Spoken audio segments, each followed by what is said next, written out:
Welcome to another episode of Disguise Coverage, part of the Cover One Sports Network. I am Anthony. I am your host here on Disguise Coverage. Find Disguise Coverage on Apple Podcasts, Spotify, YouTube, Facebook, pretty much anywhere and everywhere you will find podcasting content. You can find Disguise Coverage.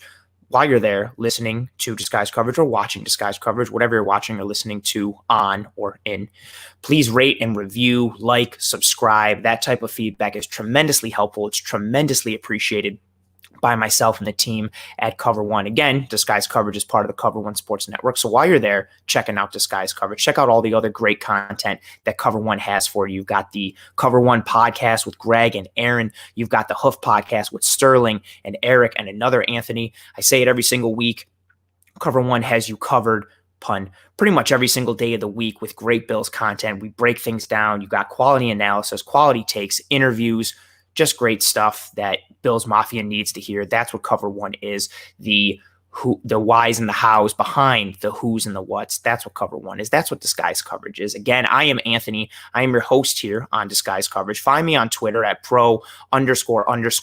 That's pro, 2 underscores, ANT. Give me a follow on Twitter, or if follows aren't your thing, I will also accept one of the Deathly Hallows, preferably the Invisibility Cloak. That would be my preference, but I'll accept one of the other two, or a follow, whatever's easiest for you. Last several episodes have been tremendous on the live stream when it comes to engagement and comments and thoughts from everybody who's been watching. So feel free to start chucking those up in there as soon as you want to. I try to get to every single comment by the end of the episode. If it fits in with what I'm talking about already, I'll weave it in there. If not, I'll get to it at the end. That's awesome. I love the engagement aspect. This episode, as titled, Statement Game, Buffalo Bills versus Pittsburgh Steelers. We're going to get into why this game is a statement game for the Buffalo Bills in terms of the optics and the perception of it, of the Buffalo Bills, but also in terms of the practicality and the logistics of it when it comes to the seating and the standings and things like that. But before we get into that, I wanted to get into some news that broke today, which was tremendous, doing an episode on a day that some awesome Bills news broke. If you're watching here on the live stream, you'll see the graphic, or if you're just watching on the video in general, you'll see the graphic thrown up there that shows leadership stability. Brandon Beane, Buffalo Bills GM, signed an extension today that's going to keep him in Buffalo through the 2025 season. That goes hand in hand with Sean McDermott's extension that he signed earlier this year that will also keep him in Buffalo through the 2025 season. And I just wanted to touch on that a bit because as a person who loves the Buffalo Bills and who has watched the Buffalo Bills for his entire life, it's been so long since the Bills have had stability at the helm, stability in terms of who is steering and captaining the ship for them, both in terms of the coach and in terms of the front office, mainly the GM. It seems that coaching position has just been a revolving door really ever since Marv Levy. Wade Phillips was probably the best since, but I know he's got the black mark attached to him from the Music City Miracle and the whole Flutie Johnson fiasco, which was terrible. But every coach after that was always just seemed to be thrown into a mix of when, not if, in terms of when they were going to be gone from Buffalo. And you had Dick Duran and Marone and Gailey and Rex Ryan, I think, was probably the one that everybody bought into the most and drank the Kool-Aid the most of. And Ryan just bottomed out, and McDermott has come in. He's taken the Bills to the playoffs. He's got them in prime position again this year. And then Brandon Beane behind the scenes has been doing a phenomenal job of adding talent through free agency, adding talent through trades, getting value in the draft, value in free agency, really architecting and crafting this team. I believe Jerry Hughes and long snapper Reed Ferguson are the only two players left on the Buffalo Bills from before the McDermott Beane takeover. They have revamped this roster, reshaped the roster, and completely changed the culture and the mentality of this football team. And I know we talk about it a lot with the Bills. We talk about trust the process, and we talk about culture and all these things. And I think to a degree, it sometimes gets overlooked or passed over in terms of like just sentiment or emotion or just like heartwarming, touchy-feeling things, because we want to be excited about this team and we want to feel good about who they are and where they're going. But that's a legitimate thing. You see teams that consistently win and consistently compete for division titles and conference titles and Super Bowls, and there is a stability there and a culture there. And you have to instill that culture, and you have to get the players that you bring in to buy into that culture and contribute to it and further it and enhance it. And that's what Sean McDermott and Brandon Beane have done with arguably every single move they have made. I know there's been some misses here and there, and I know there's been some things that haven't been always perfect, both in terms of roster development, in terms of on-field things as well. But for the most part, McDermott and Beane have got my vote. They've got my buy-in. I think they have the buy-in of the heavy, heavy majority of Bills Mafia, and it is awesome to see Beane get extended and have that extension match Sean McDermott and know that we have them in Buffalo through 2025 after waiting so long for that leadership stability, waiting for the right people to steer the ship. And we have those people there now to steer the ship. It's something that can't be overstated. It's something that needs to be valued and appreciated. And it was awesome news to see that breaking today. And in going into that, the first thing we're going to talk about is the Bills offense versus the Steelers defense. The first matchup that I want to break down in this game. I believe it's the most important matchup. But leading into that, and coming away from the Beane extension and talking about where we are in terms of our leadership stability and front office stability, I want to point out something right before we start to get into the breakdown here. Greg and Aaron on the Cover One podcast talked about this last night. They talked about how awesome it is to be in this position and be in this moment right now of prime time coming up against the Steelers, seeing how much the Bills are being talked about in the national spotlight, how much attention this game is getting, how much coverage this game is getting. You're going to see it all Sunday morning when it comes to pregame. You've seen it all week on afternoon shows and morning shows and nightly stuff leading into it every single day this week. You're going to keep seeing it through the weekend. This is a big game. People have their eyes on this game. And much like we've waited so long for stability from Beane and McDermott and looking for stability in that front office and coaching staff, we wanted to see a quality team be put on the field week after week and a quality product be put on the field week after week and compete week after week. And we have that now in this team. And this game is important. It's a big game. It's a big matchup. There's a lot to consider in terms of the ramifications and the implications of how the Bills perform in this game and what the result is. But before we get to that, just enjoy this time. Savor this moment. The Bills are a good football team, and they're going up against another good football team in prime time. I personally think Sunday Night Football is now the new prime time. I think it's better than Monday Night Football. It's awesome. And the Bills get to be on that stage, and they get the chance to shine again, and that's because of the quality football team that they are. And it's been a long time that we've waited for them to be in a position like this and be able to talk about them like this. So that's a good thing. That's an awesome thing. In talking about the statement game aspect of this, the Steelers come into this game 11-1. The Bills come into this game 9-3. From a practicality standpoint, we want the win for standings, for seeding, for the chance to finish as the number 2 or the number 1 seed in the AFC, get some home field advantage. And I recognize that there probably aren't going to be fans at the games in the playoffs. But that being said, I would much rather be the home team than have to travel and go on the road just for the sake of travel. And some teams that the Bills are going to see in the playoffs are going to have fans at their games. So I would much rather take a home game with no fans and have it feel more like a neutral site than have to travel and have there be anybody in an away game. So I'd much rather have that home game. I think pretty much everybody would. From a practicality standpoint, again, beat the Steelers. They would move to 11-2. Bills would move to 10-3. They'd be one game behind them. They'd have the tiebreaker, chances to leap over them in the standings. But also just from an optics standpoint and a perception standpoint. I spoke last week going into the 49ers-Bills game about the caution of not sleeping on the San Francisco 49ers. But I thought the Bills would win that game. If they lost it, I wouldn't be extremely shocked, but I thought the Bills should win that game. And they did win that game, which was good. But as we got closer to the game, and it was talked about all on social media, the betting lines started favoring San Francisco. They started getting even. That's pretty insulting to the Bills. I know the Niners were getting a bit healthier, and they just beat the Rams the week before. But you saw so many analysts and pundits picking against the Bills and picking San Francisco, not just for the spread, but for the win. And it was pretty interesting. There's still a lot of people out there that are doubting the Buffalo Bills, which is fine because I'm also a proponent of keep sleeping on the Bills, keep doubting us, don't pay attention. I'm fine with that. That's fine. But I want that respect at the same time. And it sucks. It's a bit of a double-edged sword. It's a bit of a catch-22 because you can't have both. Beating the Steelers here, I know they're coming off a loss, but this is a game that would propel Buffalo into that serious conversation, not just in the AFC, but in the NFL in general. And them coming away with a win in this game would be tremendous. That's why I think it's a statement game. I don't think the Bills are lacking quality wins on their schedule as some do. I think they have plenty of those, but this would be arguably the largest feather in their cap. The biggest one before this was Seattle. Awesome victory, but Seattle's faltered a little bit. Russ has kind of moved out of the MVP conversation. Ironically, ever since the Bills defense turned him over 4 times in Buffalo in that awesome Bills win.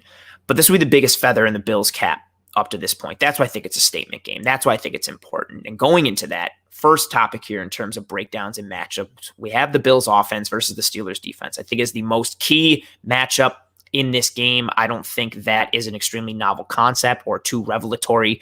The Steelers defense is very good. They have the lowest points per game allowed. They lead the league in sacks. They have the best pass rush in terms of overall grade. Their pass rush is the best grade in the entire NFL. They also have the best coverage grade in the entire NFL. I understand the concept and the notion that we attach to the Steelers in terms of who they've beaten and their strength of victory. For reference, their wins are against the New York Giants, the Denver Broncos, Houston Texans, Philadelphia Eagles, Cleveland Browns, Tennessee Titans, Baltimore Ravens, Dallas Cowboys, Cincinnati Bengals, Jacksonville Jaguars, and the Baltimore Ravens again. They have played down to the level of their opponent on multiple occasions, including a game against Dallas that they very easily could have lost. They also could have lost the opening game against the Giants. They let the game almost slip away against Denver in week 2, but they came back and won that. They haven't overly impressed to a tremendous degree. And because of that, I think we come into this game, and there's some thought coming into this game that the Steelers are overrated, they're overhyped. I will say that I don't think they are as good as their record states. And I know you are what your record is. So the Steelers are 11-1, so they're 11-1. But I look at that 11-1, and I don't think it's hollow, but I don't think it's tremendously reinforced. But their defense, for the quality of opponent they have played, which is fair, their defense is very good. And it's highlighted and led by TJ Watt, outside linebacker, edge rusher, arguably the favorite for Defensive Player of the Year right now, maybe in a 2-man race with Aaron Donald. He's fantastic. He is the 3rd highest graded defensive player in the entire NFL. I'm not just talking about at his position. I'm not just talking about for certain stats. I'm talking about in the entire NFL. He is the 3rd highest graded defensive player in the entire league. And really, he's second because that grading doesn't filter out for a minimum amount of games played. So the person who's in first has only played 1 game. So it's really Aaron Donald and him who are the top 2 overall graded defensive players in the NFL. He's tremendous. He's second in the NFL in pressures in the entire league. He's got 64 pressures just by himself. Really good. He's tied for first in the league in sacks. He's got the 5th best pass rush grade amongst defensive linemen and edge rushers. He also leads the league in quarterback hits. Tied for the league lead in sacks, leads the league in QB hits, second in pressures, grades out tremendously. He has really rounded into a do-it-all guy from the outside. He sets the edge well against the run. He gets good penetration. He resets the line of scrimmage. He's not overly big, but he wins with technique. He wins with violence. He wins with speed. This is going to be very interesting when it comes to how the Bills handle TJ Watt, because the closest person to his level or his caliber that we've seen so far in this year for the Buffalo Bills is when the Bills played the Chargers and they came up against Bosa. And Bosa did his thing. He had a tremendous game. I think the play that gets the biggest highlight is the one that we all held our collective breath and thought Josh Allen was hurt for a severely long time. But Bosa tore up the Bills. And Bosa did that with a banged-up Chargers defense. There was no Melvin Ingram in that game. There was no Casey Hayward on the back end. A lot of their studs on the Charger defense didn't play in that game. It was just Bosa, and he was a one-man wrecking crew on that defense for the Chargers. TJ Watt is of that caliber. He is of that level. And if the Bills do not guard themselves, he can easily change the course of a game very quickly. He's very good. But the rest of the defense, they're no slouches either. They've got two other players who are within the top 15 overall defensive graded players in the entire NFL. One of them is defensive lineman Cam Hayward. He is the 9th highest graded defensive player in the league. Again, if you filter out the players with minimum amount of games played, he's really the 6th highest graded defensive player in the league because there are 3 players in front of him with 5 or less games played. He has the 5th best run defense grade in the entire NFL, and he's tied for 11th in pressures with 46. You've also got defensive lineman Tyson Alualu, formerly of the Jacksonville Jaguars, currently, obviously, of the Pittsburgh Steelers. He's only 0.4 points behind Cam Hayward in terms of overall defensive grade. He's only 2.8 points behind TJ Watt. He's got a top 10 run defense grade amongst all defensive linemen, edge rushers, and linebackers. He has seen a massive change in his game since leaving Jacksonville. Pittsburgh's really coached him up. You've also got Stephen Tuitt on the defensive line. You've got Minkah Fitzpatrick on the back end, formerly of the Miami Dolphins. Didn't really perform well in Miami. He got traded to Pittsburgh last year and suddenly became a takeaway machine individually, but also the spark that he provided for the Steeler defense. They really turned around having him on the back end. He's got 4 interceptions so far this year. You've also got Chris Wormley, who's played sparingly to a degree, but he's a top 20 rated defensive player in the NFL. They've got studs on this defense. They get after it a lot. And I know the caliber of offense they have played and the caliber of team that they've played, but they make things happen. You've also got some other interesting developments when it comes to this defense. You've got Bud Dupree, who was the edge rusher opposite of TJ Watt, who has 9 sacks in 11 games. He's out for the year, tore his ACL a couple weeks ago. That's a massive loss for the Pittsburgh Steelers. But with Dupree going down, rookie Alex Highsmith from Charlotte has stepped in, replacing Bud Dupree. He's not producing to the level of Bud Dupree. Few do. Dupree was one of the best pass rushers in the NFL. But Highsmith has played well. He's the 5th best Steeler in terms of defensive grade, and the only 4 players that he's behind are the 4 that I mentioned earlier: Wormley, Tyson Alualu, Cam Hayward, and TJ Watt. So they've got a rookie coming off the edge opposite of TJ Watt, who isn't Bud Dupree, but he's still quality. He's still good. We mentioned the Bud Dupree injury. The Steelers also have some other injuries on their defense. Starting corner Joe Hayden, he left the game against Washington with a concussion. He is still currently in concussion protocol. He did not practice today. His status for Sunday is very much in doubt. We've also got starting middle linebacker Robert Spillane. Fun name. It makes you think of Spiller, but it's obviously different. He left the game against Washington with a knee injury. He hasn't practiced this week. He also did not obviously practice again today. His status is very much in doubt for this Sunday against the Bills. Corner Steven Nelson, he got another full practice in today. He looks to come back. He missed the Washington game, but again, returned to practice this week. So they've got some injuries. They're a bit banged up on multiple levels. They're banged up on the D-line. They're banged up at linebacker. They're banged up in the secondary, but they're well coached. They're still a quality unit. And when you take a look at the raw metrics, but also in some of the advanced metrics, they're even more impressive. The Pittsburgh Steelers allow 199.8 passing yards per game. That is the 2nd lowest in the entire NFL. They allow 100.7 rushing yards per game, which is the 6th lowest in the entire NFL. As I mentioned earlier, they are 1st in the NFL in terms of points per game allowed. They only allow 17.6 points per game. They are 1st in the NFL in defensive DVOA, 1st in passing defense DVOA, and 3rd in rush defense DVOA. They allow the fewest yards per drive, the fewest plays per drive, and they are 3rd in the entire NFL in interceptions per drive.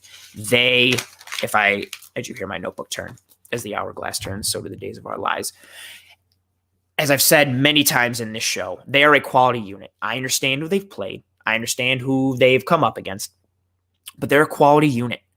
And it's going to be fun to see what the Buffalo Bills offense does against a quality unit in Pittsburgh. We're going to get into the Steeler offense in a bit, but this matchup, Steeler defense versus Bills offense, is really the prime matchup of this game. I think it's the one that dictates the most in terms of what will decide who wins this game.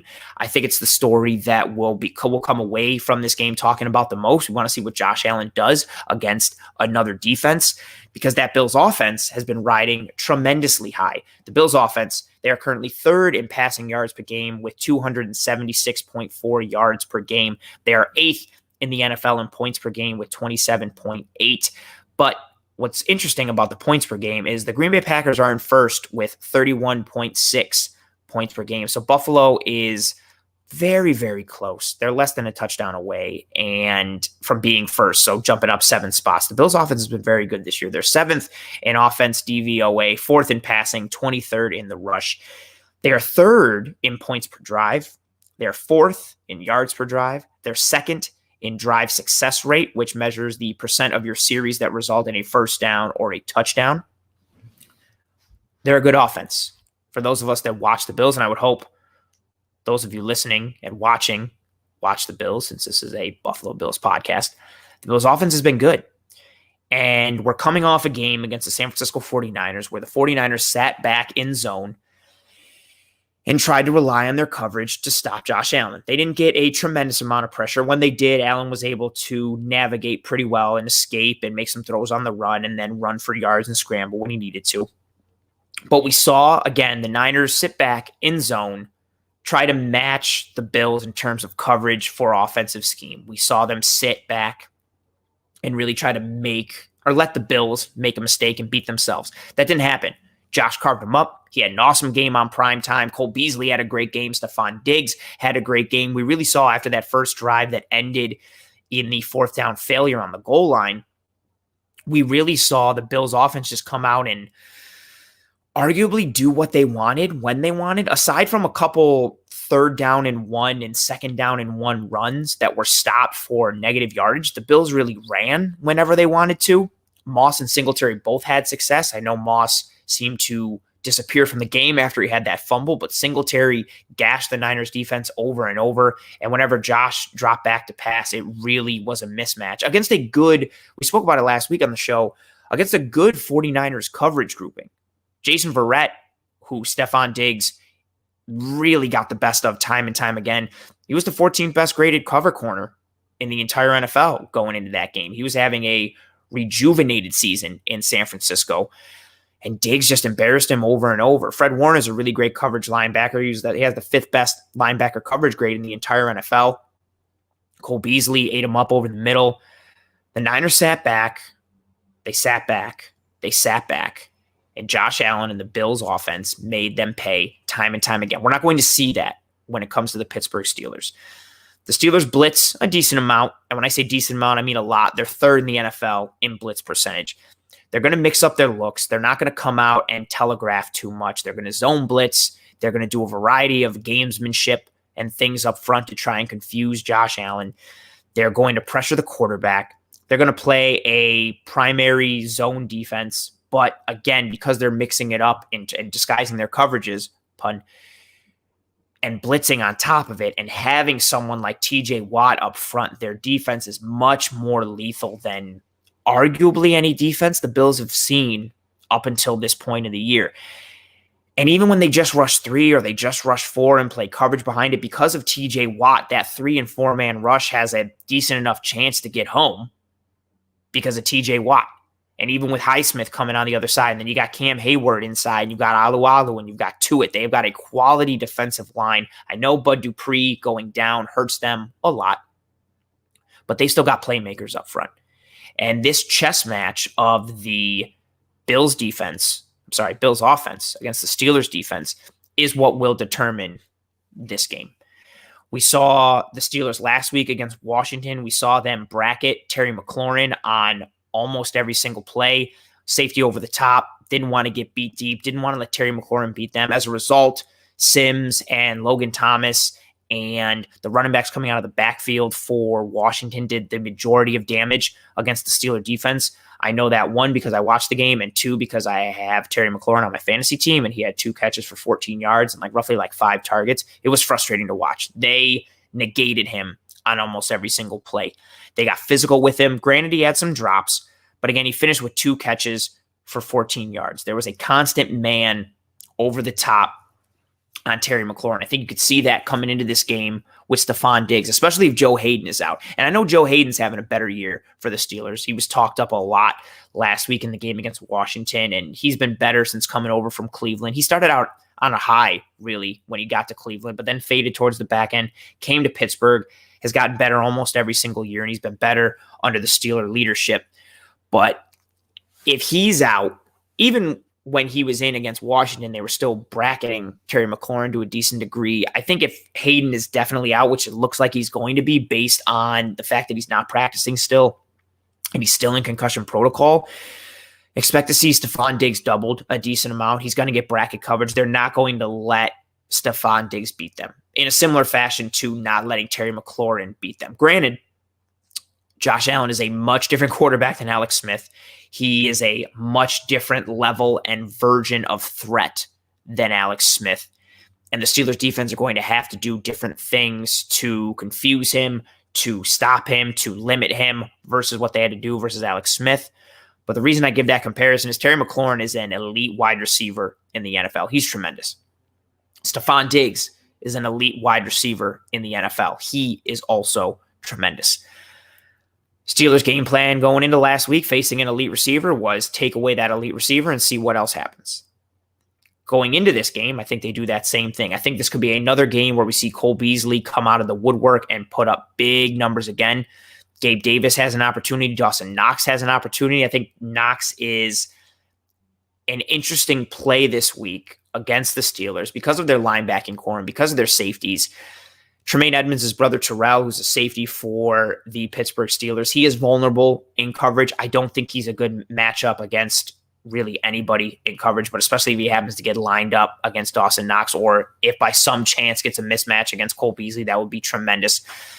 The Steelers linebackers cover decent enough over the middle, but there are some vulnerabilities in that middle. I think you see a big game out of Cole Beasley. I think the Steelers really come out and try and limit and or negate Stephon Diggs as much as possible, which is still a hard thing to do because he's one of the best receivers in the NFL. He's one of the best route runners in the NFL. And Brian Daboll and the Bills offense really do a good job of scheming him open in addition to allowing his talent just taking over. Because that's a big thing too. In the NFL, you can win in a variety of ways, and you can win with talent, and you can win with scheme. You can take guys who might not have the most talent, but you can create plays and scheme ways for them to get open and scheme ways and create ways for them to win. Or you can just kind of take it easy and let your guys be better than the other guys and have them win out. The Bills have that in both forms with Stephon Diggs. They can scheme him open, and he's very good to the point that a lot of times it's just like, okay, well, whoever's covering him out there can't cover him, so let's just let him get open, and then we'll take advantage of it like that. I don't think the Steelers can cover. I know their coverage grade is tops in the NFL, according to PFF, but I don't think the Steelers can cover Stephon Diggs. I don't think many teams can cover Stephon Diggs, and I think Cole Beasley in the slot is a tremendous weapon and something that we really can see the Bills take advantage of in this game. On the other side of the coin, the Steelers offense against the Bills defense.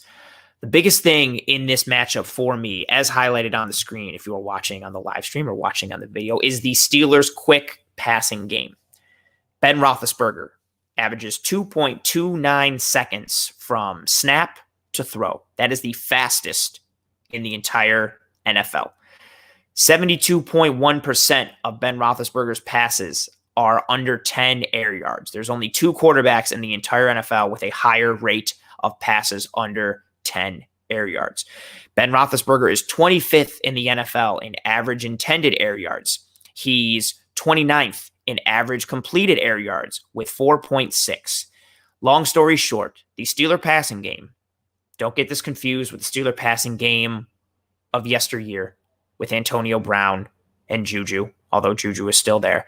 They are not as much of a downfield vertical passing attack. They are a quick snap it, throw it right away. Quick 3-step drop, fire it. Tunnel screen, bubble screen, drags over the middle.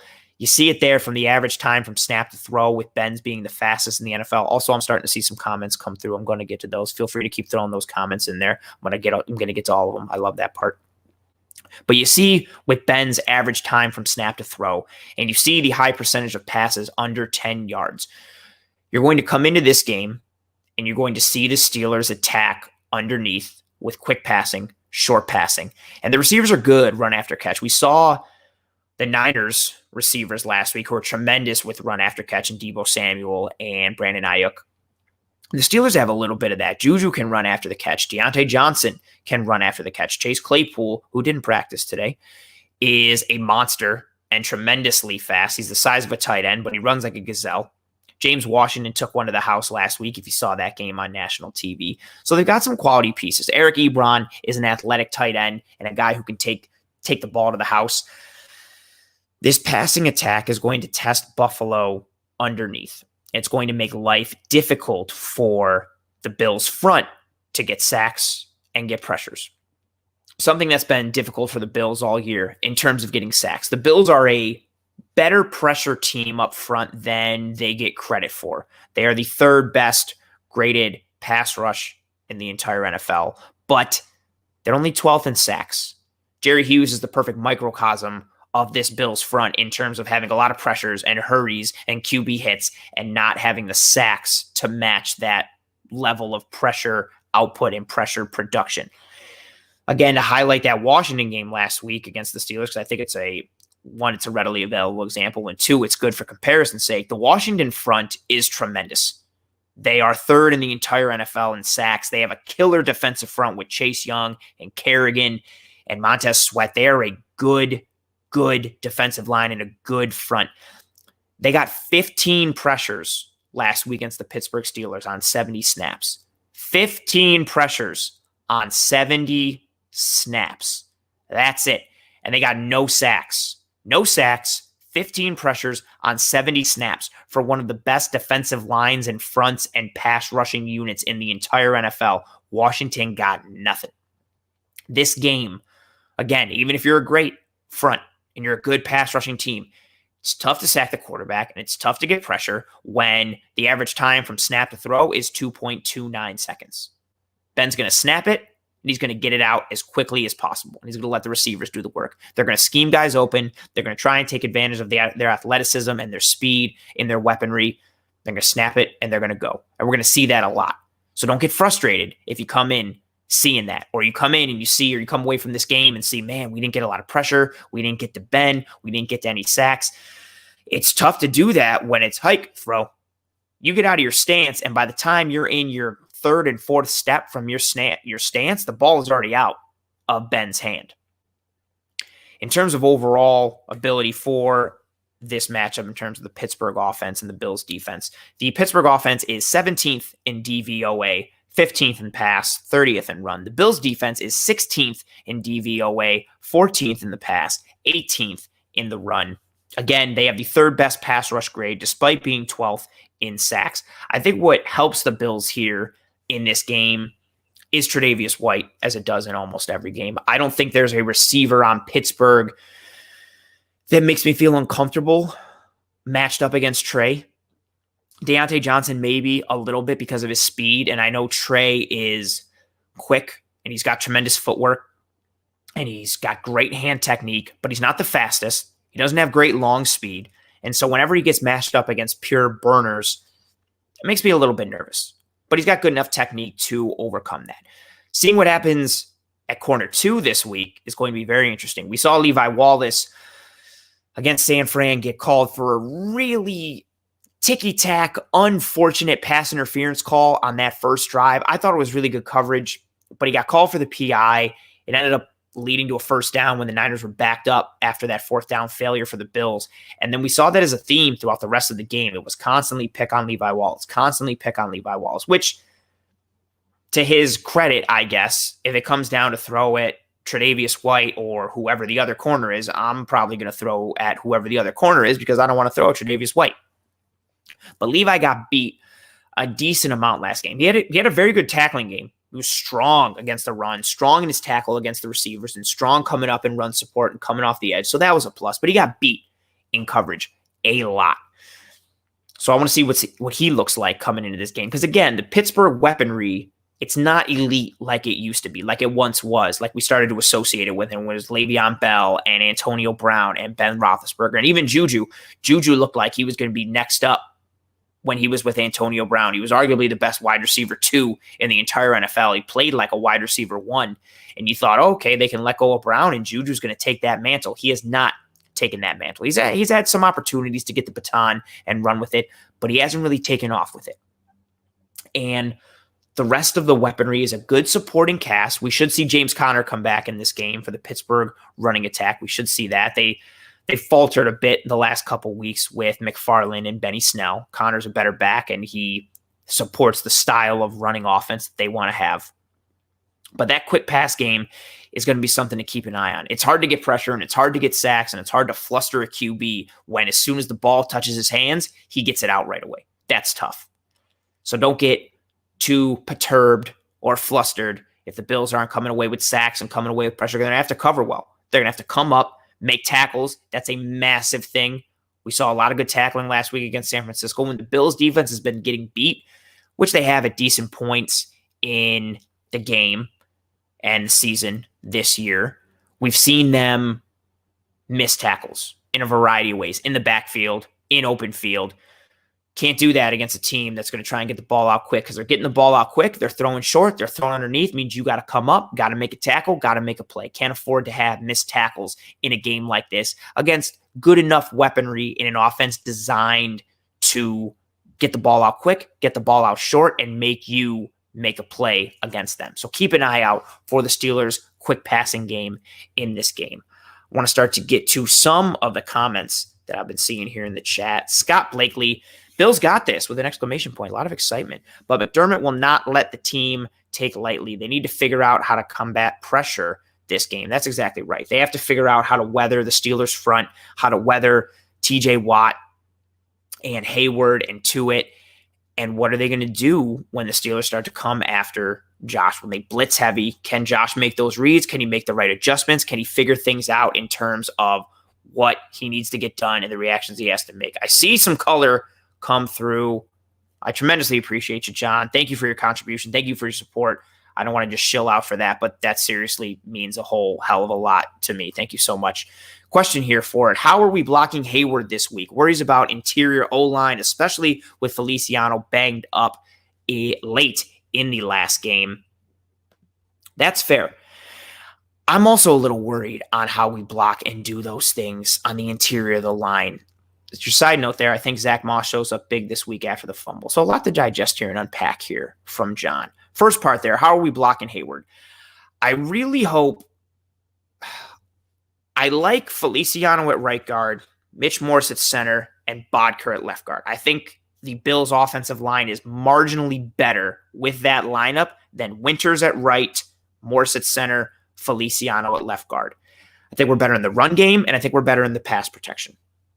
And to your point, when Feliciano got banged up against the Niners, that was something I kept my eye on. I saw him go down, and then I was like, okay, he's still in there. And then he went down, and before they went to commercial break, we saw the training staff working on his knee brace and working on him a little bit and see what they could do for him.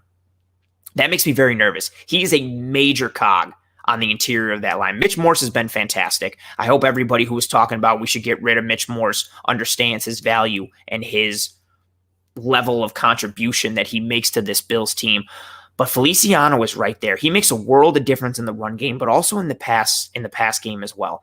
I think we're blocking Hayward. If we've got Feliciano on the right and we've got Bodker on the left, it's not perfect. If Hayward's lined up on Bodker, I don't feel great, but I do feel better than if Brian Winters is in there and Hayward's lined up on Winters. I don't want to keep picking on Brian Winters or continue to say his name 1,000 times. If you were doing disguise coverage bingo, Winters would be the winner for this episode. But he's been beat several times in one-on-one matchups. We've seen him just get pushed right into Josh's lap on several occasions and just not look good in pass protection. Give me Bodker at left guard. Give me Morse at center, Feliciano at right guard. I think that's how we combat Cam Hayward on the inside. But again, either way, it's going to be tough. Cam Hayward, again, mentioned it let me go to the notes again because it's leaving my brain. He's the 9th highest graded defensive player in the entire league, 5th best run defense grade. And that's why I think Feliciano helps out even more, because Cam Hayward is really strong and really solid against the run, and having someone like Feliciano be able to move him out of the way or contribute to moving him out of the way, or allowing Morse to help Bodker on that interior of the line and leave Feliciano to his own devices to kind of make some plays happen. That's a major thing for me. I would love to see, can't believe I'm saying it, give me Bodker, Morse, and Feliciano on the inside. That's how I think we handle this. Also, your side note, I think Zach Moss shows up big this week after the fumble. I hope so.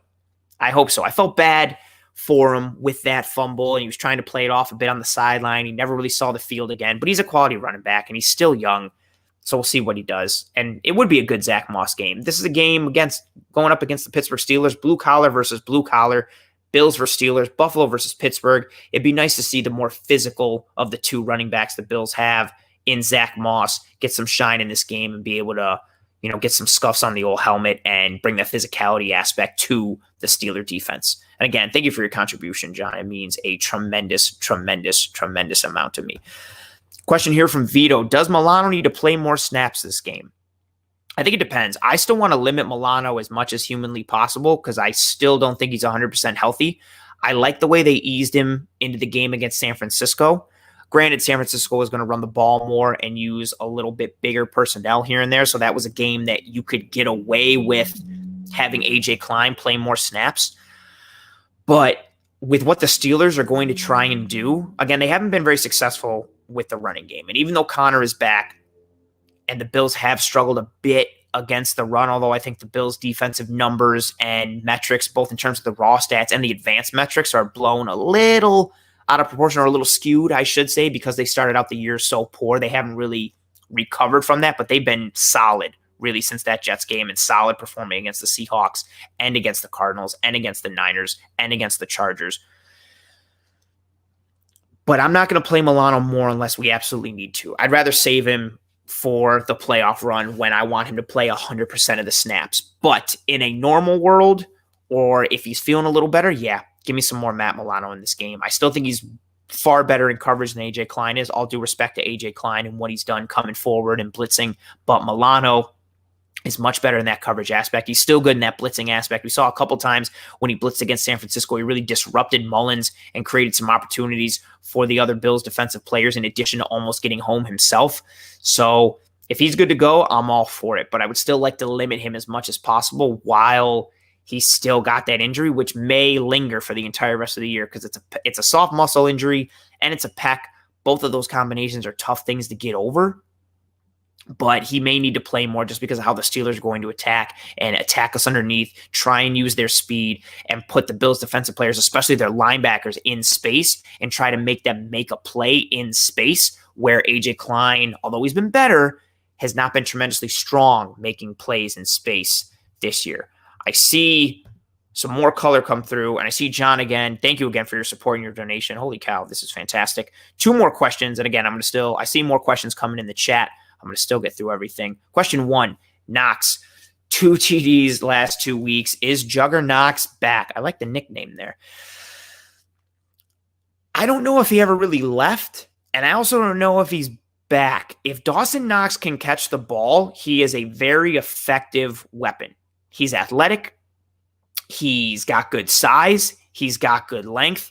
No.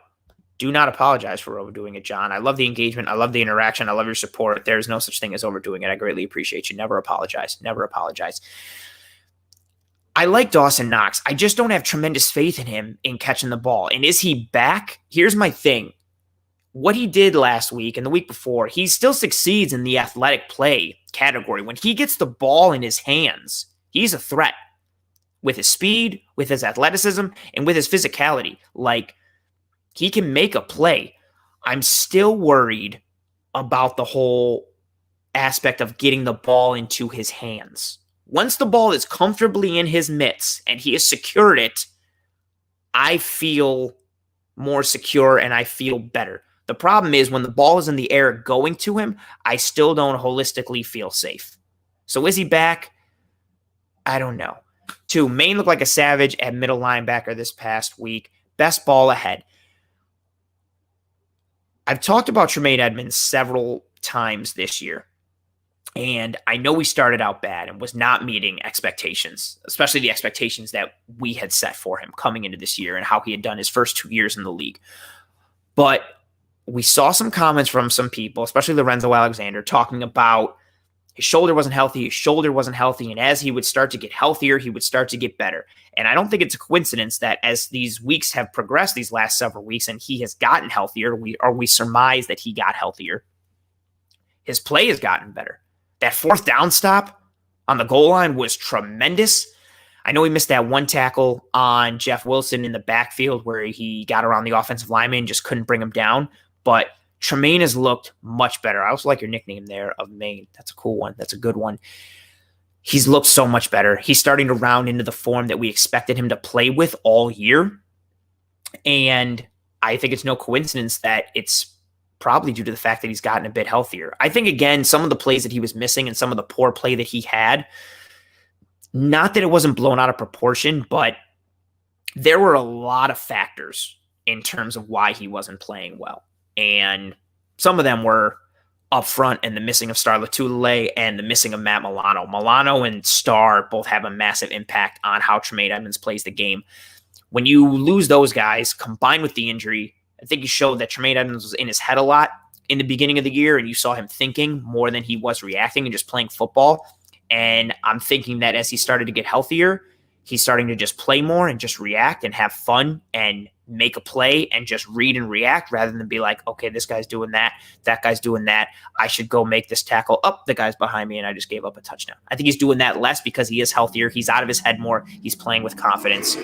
Also, John, I see you there. 51-year-old Bills fan behind enemy lines in Miami Beach. God bless you. Miami is beautiful, but oof. And I don't know how you're down there with all that narrative pushing that Miami is doing there. Go back to some of their comments earlier, John. Key to the game for the Bills is inside defensive pressure. Edge rush is worthless versus Ben. He gets rid of it too fast. Good part. I think that came before I talked about the quick passing game. I like that. You're smart. Inside pressure, turnovers by Ben, and tackling are the 3 defensive keys this week. I'm not going to deny that. Tackling might be my number 1 because, again, I think he's going to get the ball out fast and underneath. And how are we going to handle that? Ian Janicki, have you talked about the Brandon Beane signing? If not, what do you think? I led off this episode with that, Ian. I talked about it just to rehash it a little bit. I love it. I'm excited for it. It makes me feel comfortable and calm and cool and collected and help me sleep at night to know that we've got our front office leader locked up through 2025 and we've got our head coach also locked up through 2025. It's something that I've wanted for a very long time, leadership stability and knowing that the guys that are steering the ship know how to steer the ship and that we can have faith and confidence in them. And I feel that when it comes to Beane and McDermott. But yeah, I'm tremendously excited for the Beane signing and I like it. I like it a lot.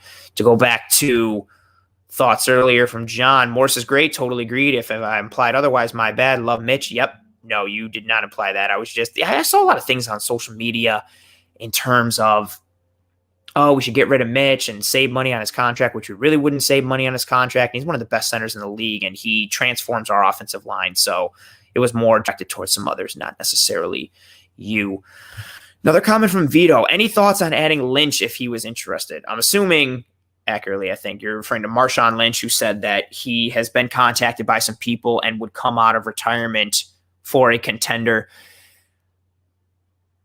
He's an interesting character. I wouldn't be opposed to it, but probably not. I don't think he's offering much more value than Moss or Singletary. I don't know how much he has left in the tank. He didn't look terrible the last couple of years, but I don't think he's somebody I'm bringing to the running back room, knowing that we've got Moss and Singletary. I'm comfortable with that. I'm comfortable knowing that Zach Moss is the more physical, bowling ball, straight ahead, tough yardage back. I'm comfortable and confident with that. I'm cool with it. Going through. Another comment here from Ian. In your opinion, who are you starting? Tyler Croft, Lee Smith, or Dawson Knox? I'm starting Tyler Croft. I still like what he offers in the passing game. And Eric Turner from Cover One has put together a lot of really good videos of what Tyler Croft has done in the blocking aspect of the tight end position, both in terms of pass pro and run blocking. I think he's underrated and a bit overlooked. I like Tyler Croft. I like what he offers. In a perfect world, I'd really like to say Dawson Knox. I just don't holistically have confidence in him catching the ball every time, like we spoke about earlier in the show. Listen, Knox is more athletic. He's faster. He's got more oomph to his game and physicality to his game. But I think Croft is the better blocker. And at the end of the day, for all of Knox's flash and pizzazz and everything like that, you can't always guarantee that he's going to catch the ball. And that's a really important thing for a guy who plays a position where catching the ball is really important. So that makes me still a little decently nervous. The moment, does the team with the least QB hits allowed win this one, or is there a better metric? That's an interesting question. Does the team with the least QB hits allowed win this one, or is there a better metric? I think the Bills win this game if they can beat the Steelers in the middle of the field and move the ball up and down quickly. I'm not too concerned. I don't want to say not too concerned. I'm not as concerned with the Bills defense against the Steelers offense. I think it's a good enough matchup for the Bills defense. I think the Steelers try to play this game short and go underneath and get the ball out fast. I think the Bills rally to the football, tackle. I think Trey is good enough to lock down a side of the field. I think Milano plays a little bit more in this game. Tremaine has played better. With Poyer and Hyde and the coverage scheme in general, I think the Bills defense can hold their own against the Steeler offense. I think the team that wins this game is whoever wins the matchup between the Bills offense and the Steelers defense. So I guess it really could come down to the team with the least QB hits allowed, because if the Steelers defense does their job or does what they want to do, Josh Allen's going to get dirty. He's going to get hit. He's going to get put on the ground. He's probably going to get sacked. He's going to get hurried. He's going to get pressured. So in a way, in a roundabout way, yeah, the team with the least QB hits allowed wins this one. I think that's a solid enough metric. And again, mentioning some of the things in terms of how we went through this episode and talked about yards per drive allowed and points per drive allowed, metrics that I don't want to bog down the question answering now with, and what I talked about earlier. I think that'll also play a role as well. But again, in a roundabout way, I think, yeah, the team with the least QB hits allowed wins this one, just because it relates to that matchup with the Bills offense against the Steelers defense. Last comment here I'm seeing come from John. I think our special teams show up, especially Matakevich versus his old team, Andre Roberts to the house. Andre Roberts has been fantastic. The Bills' special teams has been awesome. The Steelers' special teams are also good, despite the fact that Ray McLeod has had some blunders in terms of fumbles and letting the ball out the last couple of weeks. But the Steelers are a well-coached special teams unit as well. It's going to be interesting to see how that third aspect of the game that no one really ever talks about. We don't talk about special teams enough. We talked about it here on Disguised Coverage and talked about how it was going to be a factor in the Chargers game. And lo and behold, the Chargers special teams have fallen apart. They had the worst special teams DVOA going into that Bills game. And that has continued. What a dumpster fire that Chargers special teams unit is. But the Bills special teams are good. And so are the Pittsburgh Steelers special teams. So we'll see what happens.